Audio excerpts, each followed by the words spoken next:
Oh, now the lighting's all bad. There we go. Sort of.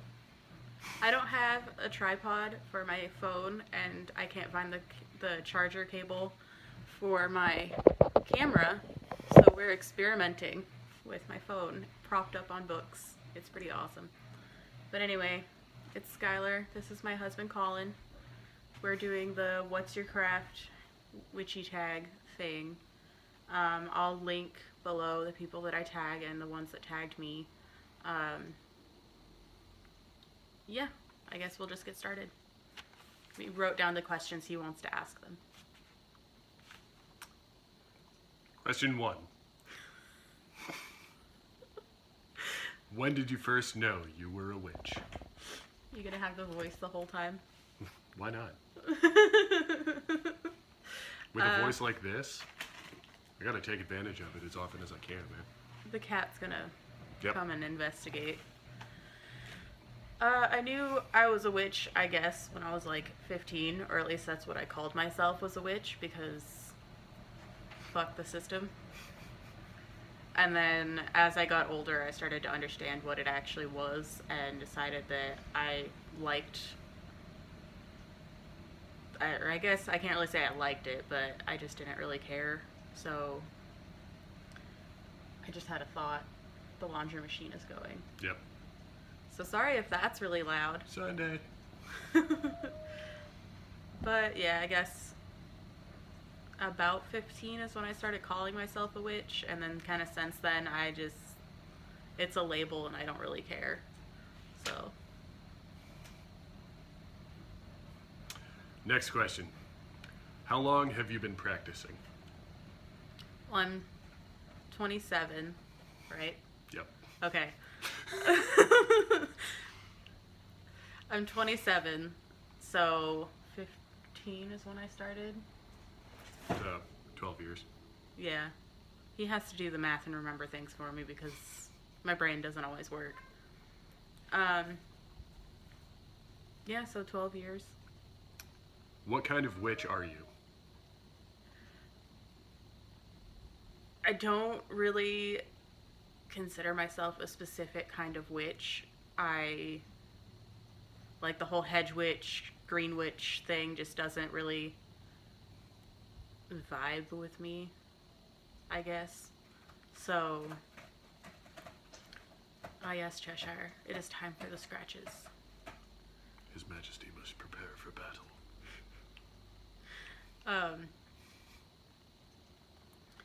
Yeah, so I don't really consider myself any kind of witch. I do a little bit of everything, so I guess eclectic is the closest thing.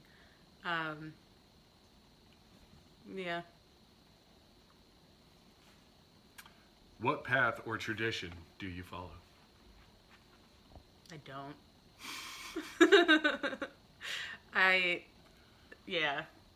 I don't really follow a specific path or tradition concerning witchcraft specifically, but I am a pagan, so that's a little bit different, but that'll lead into the next question. Is your craft devotional or secular? It depends on the day. Like, I'll do secular sort of witchcraft, like the spell bottles and all that sort of stuff, but I don't really consider my spells and whatnot to be related to my beliefs as far as like religion or faith goes. So every once in a while I'll include it in there or include a spell as kind of an offering, but I mean, to me witchcraft and paganism are two separate things. So does that lead into the... Yeah, do you want to the next one? Yeah. All right. So the next one? Or... Number 6. Okay. Are you closeted or in the open? How does your family or friends... How do your family or friends feel? English. Words are hard. I am definitely not a closeted witch or anything like that. I mean, he's Catholic. I My friends could care less, and okay, my friend that isn't a witch could care less. The rest of them are witches, so they obviously don't care. Family, I mean, all I have is his family, so they don't really seem to give a shit as long as I'm a nice person. Though we're Catholic, we're not really so much your traditional conservative, like hyper-conservative Catholics.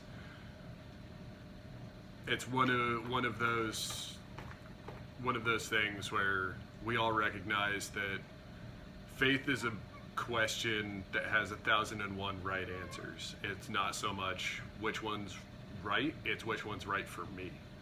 So in my house, all gods are welcome. All paths to whatever righteousness are welcome. Just don't be a dick. Getting deep in this conversation. I mean, if you really look into it, that's the dogma of every religion. Don't be a douchebag. Agreed. So, there's the family answer. Yeah. Next question. Are you solitary or with a coven? Solitary. I don't like people. I mean, I guess, like, it's not really a coven, but I'm a part of a forum of sorts where I communicate with other witches that are like me and are spoonies and stuff. It's the Spoony Witches Amino. But, I mean... Just get that plug in there. Yeah. Go check it out. But, other than that, no. I don't really like people, and we're in the South, so... that sort of thing isn't really welcome in most places. My cat has leapt off of the chair and went flying down the hallway, so there's even more background noise. Anyway. Yep. That actually brings up a question I've had. What is the actual definition of a coven? A group of practicing witches. Okay. But that's practice together. That's just it. That's as far as I understand. I've tried a couple covens and they were not for me. Okay. But and then does a coven have to be in like close proximity to each other, or can it be like a distant thing? I think it depends on the coven. Like, I was invited to be in one that was kind of spread out all over the United States, and I tried it out. I did not like it. And it wasn't anything against necessarily all of the people. It was just their personal views did not coincide with mine, and it was made up of mostly older people. And by older, I mean ages 45 plus. And I was the youngest person there, and it was just really awkward. Hello, puppy. Hello, puppy. Come on. So, next question. What is something you wish someone would have told you or you knew when you first started? I wish someone would have told me that you didn't need all the fancy shit. Like, you don't need crystals, you don't need a wand, you don't even need an altar. Like, all you really need is yourself and your intention. And all of that extra bullshit. Just keep going. All of that extra bullshit is literally that. It's extra bullshit. So, can I have my hand back? Stop it. Yeah, and I wish I knew that it's okay to be consistently changing and to have,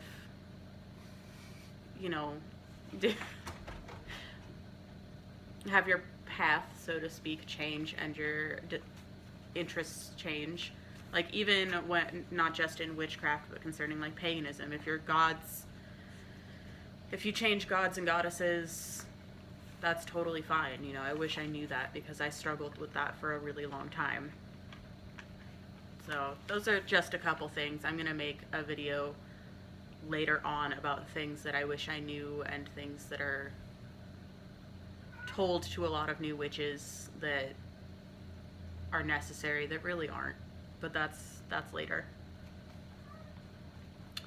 What resource was most valuable for you beginning your practice? And what is the most valuable resource now? When I was beginning, the most valuable resource was my friends that were also pagan. They considered themselves witches as well, but at that time I didn't know that the two were could be and are separate from a lot of people. They weren't exactly the greatest influences, but obviously I moved past that and I've learned a lot from that time period. But now my greatest resource is other witches on like Amino or sometimes Tumblr. Tumblr can be an issue.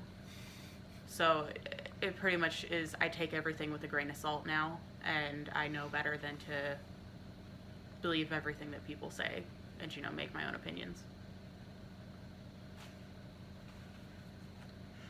What was your first spell, and was it successful?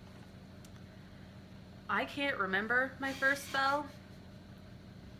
I know I've done a lot of protection magic, and that's kind of always been where my skills, I guess, lie, is protection stuff and healing stuff. But I have absolutely no idea what my first spell was because my memory is awful. So. We can assume it worked. What do you do when you feel out of touch with your craft? Excuse you! Cheshire is trying to climb the wall. You can't climb the wall! He's a spider. No, he's not. And even then, Camelia's spider cat, and she hated it. Anyway, what was the question? What do you do when you feel out of touch with your craft? Tarot. I ask, okay, what's blocking me? What's keeping me from continuing on with, my practices and stuff like that. And sometimes, honestly, it's just taking a break. Even if it's a few days, a week, or longer, sometimes you just need a damn break. Yeah. Have you ever doubted your faith or ability? All the time. Every day. I mean, I have anxiety issues and depression, so it's like a constant flow of I can do the thing, and what if I do the thing and something goes wrong, and meh, so what? It's just up and down and up and down, so. You messing with the washi tape? A little bit. Yes. All right. What are some grounding techniques that work for you?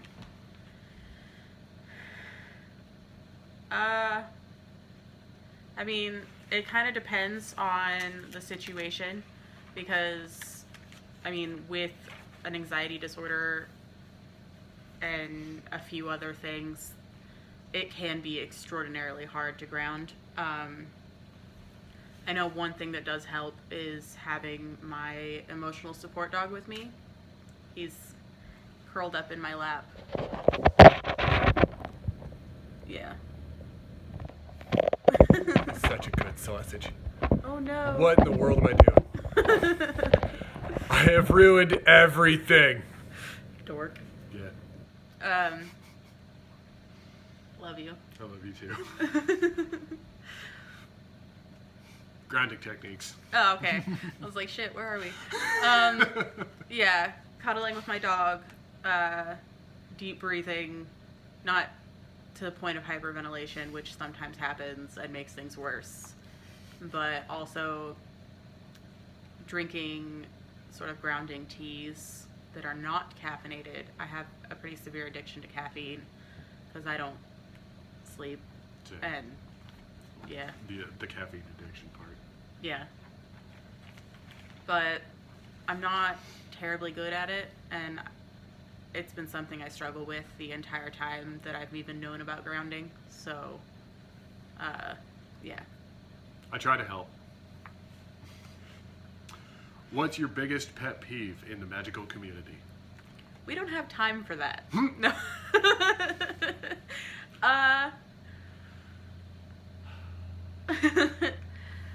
mean, my biggest pet peeve is a little bit too specific. I think my... What are you looking at? The cat getting in the cabinet. Do you need to go take care of that? Oh, he heard you. Excuse me. Please don't make a whole bunch of noise. I'm not going to. That's alright. Yeah. Let's see, biggest pet peeve. I don't know, like, I have a number of them. Like, telling people that you have to have this to be a witch, or you're not a real witch if you don't do this, or you don't have this, or you aren't this, or something like that. Like, that bothers the hell out of me. Because if you believe in magic and you want to be called a witch, then you're a witch. But if you don't want to be called a witch, then you're not a witch.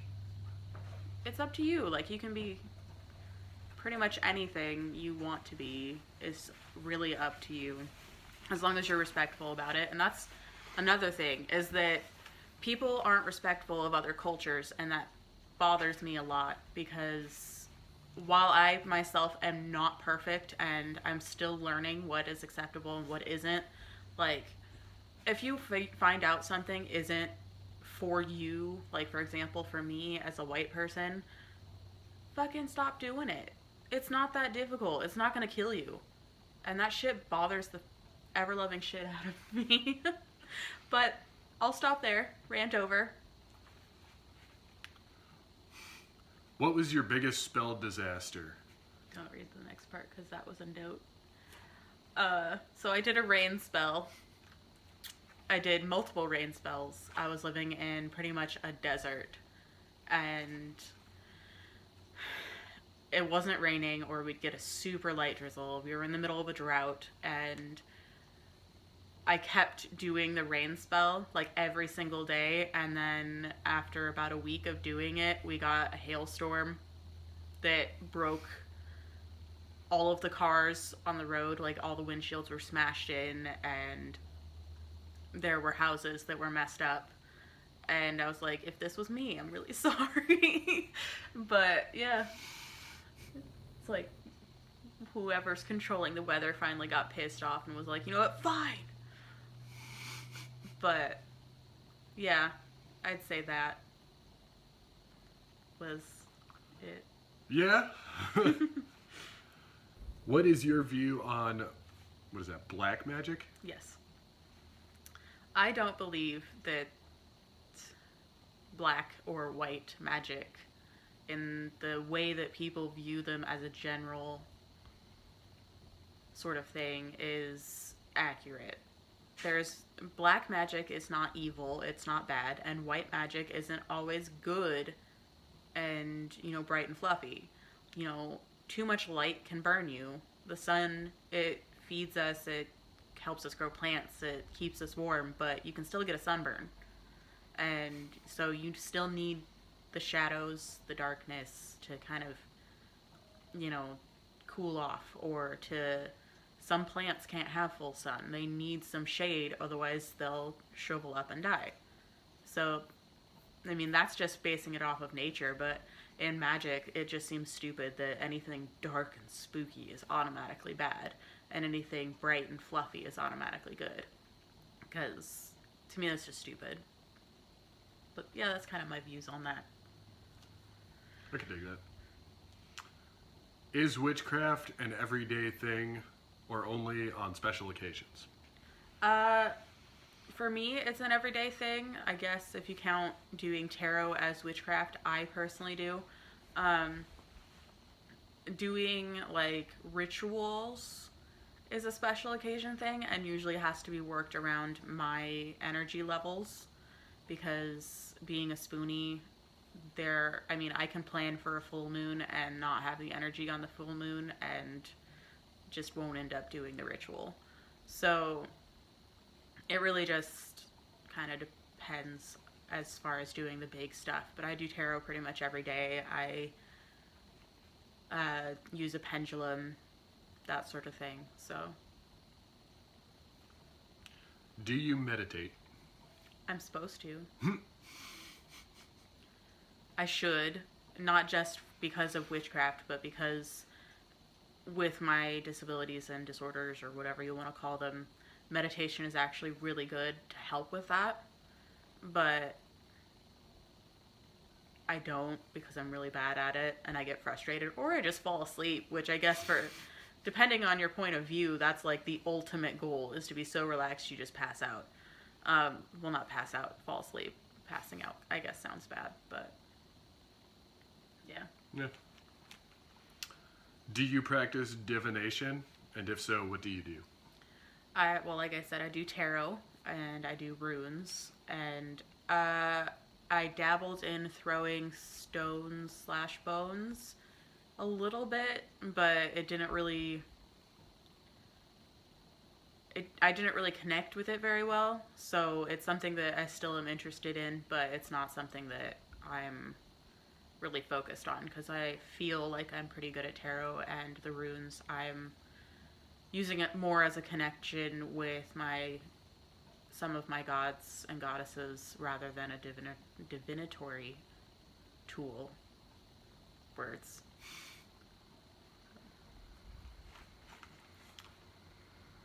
There we go. Moon phases, etc. Are they relevant to spell work? Right. So the whole question on this was like moon phases, days of the week, certain hours, that sort of thing, if they're relevant to spell work.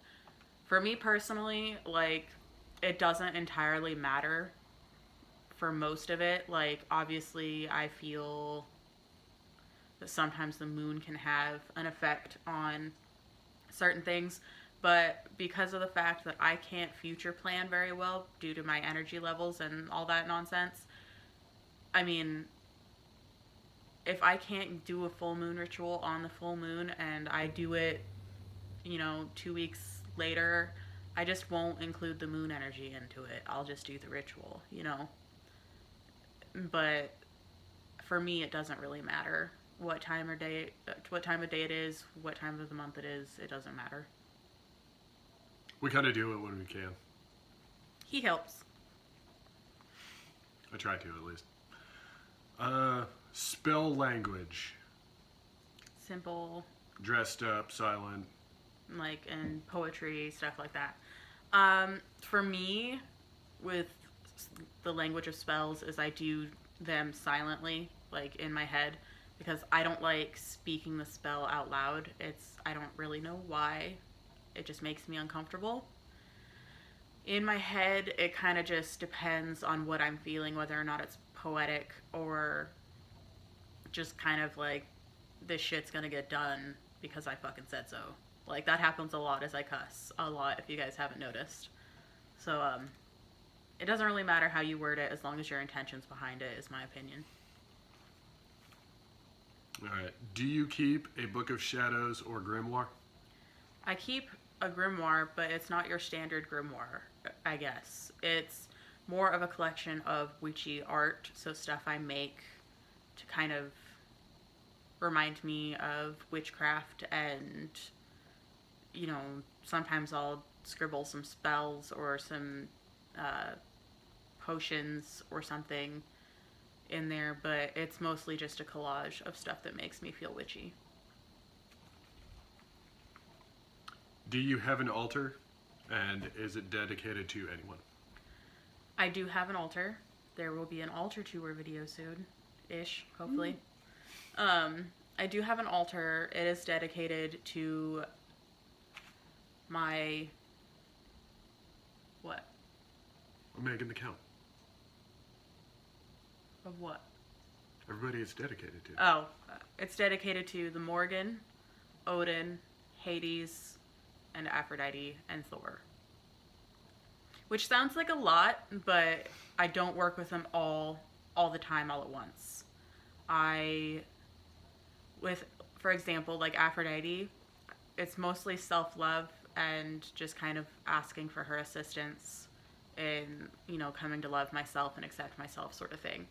With Hades, you know, kind of helping me be more comfortable with the idea of the cycle of life, death, and rebirth, and that sort of thing. And then there's Odin, Thor, and the Morgan, which are my main three. I can't count. Which are my main three. Odin isn't as honored on the altar because I have a tattoo sort of dedicated to him, but it's primarily the Morgan. But I guess that's kind of it as far as gods and goddesses go on the altar. Otherwise, it's kind of just dedicated to myself. Like, I've got unicorns and mermaids on it because I really like unicorns and mermaids. And, you know, I've got a workspace that I do most of, like, my tarot and cleansing and stuff like that at, that's underneath it. I'll show you guys when I do the thing, when I do the video, and it'll make more sense. But yeah, I have an altar, but it's kind of just a mishmash of stuff. All right, what are your thoughts on the afterlife? I both believe in reincarnation and that once your soul is done learning what it needs to do, like your soul, your spirit, whatever you want to call it, once your soul is done learning what it needs to, it goes on to wherever it feels most comfortable. So, like, for me, ideally, I would go to Valhalla because, you know, Valhalla is kind of badass. Sounds like a fucking party. But I also would be open to going to Hades' realm or be with the Morgan, or just kind of in general floating around in space would be cool. Be a star or something. Like, when I die, I want to be cremated and turned into a tree. So maybe that's going to be my next life, is being a tree. I don't know. Can I be reincarnated into the meteor that destroys the world? Only if I can. Let's do it. Sweet. Fuck yeah.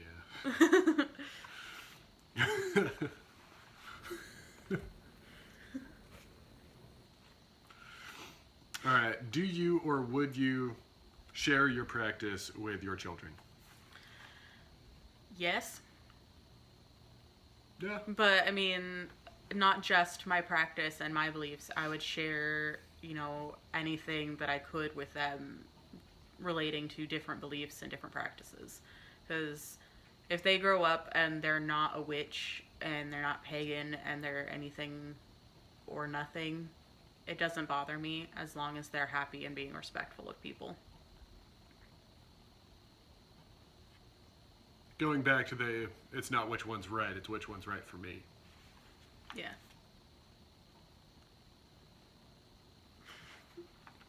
$26. Nope. $27. Nope. I think a couple of those were just because I didn't feel like or one of those was because I didn't feel like answering it. Another one I wasn't comfortable answering, so I just wrote nope. All right. 28. Tools that you use. Are they handmade, bought, or do you use none at all? Most of mine are actually just kind of thrifted. So I've got a tray that I use for incense that I got at the thrift store. Supposedly it's silver, but honestly I don't really care. It's metal and it holds my rocks that he brings home for me and catches my incense ash. So I do have a couple cauldrons, but again, those were thrifted or given to me. Also, I pretty much think that if you don't have something that you need on hand, either make it or use something else. Like, if you want to use a wand, grab a pencil. It's got graphite in it. That's a good grounding, you know, material, and it's made of wood. So, wand. Yeah. But yeah, that's kind of my opinion on it, for what I do. I would say that's fair. Do you have a magical name? Not one I'm willing to share. Fair. All right, now, this one is a favorites question. What's your favorite season? Fall. I love fall a lot. It's just pretty, and it's a nice relief after summer, because summer is always hot and humid pretty much wherever I live. So the cat's in a box, in the recycling box, because that's where he belongs. It's not where he belongs. Savage. He's not where he belongs, my baby. Anyway. All right, favorite herb? Mint. I use mint in just about everything. Mint and rosemary. Those are my favorites. Favorite crystal? That's a hard one. Because Most crystals tend to be hard. I'm gonna... Dude, Tish. I married him, but I love him to death. So it's okay that he's a jerk. I'm not a jerk. How am I a jerk? I'm a goof. Yeah, okay. I'll go with goof. Goof is good. Goof is good. Favorite crystal. Favorite crystal. Because I really like amethyst, but aesthetics-wise, I think pyrite. But as far as using it, I think amethyst or clear quartz. So your pretty standard crystal selection. But aesthetically, pyrite is my jam. It's so pretty. What's your favorite rune? I don't really have a favorite rune specifically, I guess, but I don't know. I don't know enough about runes to pick a specific one, but I know enough to, I don't know, work with them, but I'm still learning, so I'm not going to pick a specific one right now. That's fair. What's your favorite tarot? My favorite tarot, like, as far as decks, would be, at the moment, it's the Wild Unknown tarot deck. Plug. I don't know. I just like that deck. Yeah. But my favorite card is the Three of Swords. I don't know. I mean, I know why, because it's pretty much telling you don't make decisions coming from an overly emotional state. Take your time to figure it out, because if you don't, then, I mean, you're going to end up, essentially, no better way to put it, but cutting yourself up in the process. And it's best to wait until you really know what's going on before making a decision. And for me, that kind of really applies to my life, because I'm an extremely emotional person, and I make a lot of decisions based off of my feelings rather than my thoughts and logic. As far as anything else goes, because this is the end of the questions, that's pretty much it on my favorites. Yeah. Word. Did you have any questions? I mean, not really. Okay. Not unless you want me to get my notebook. No. Okay. Then no.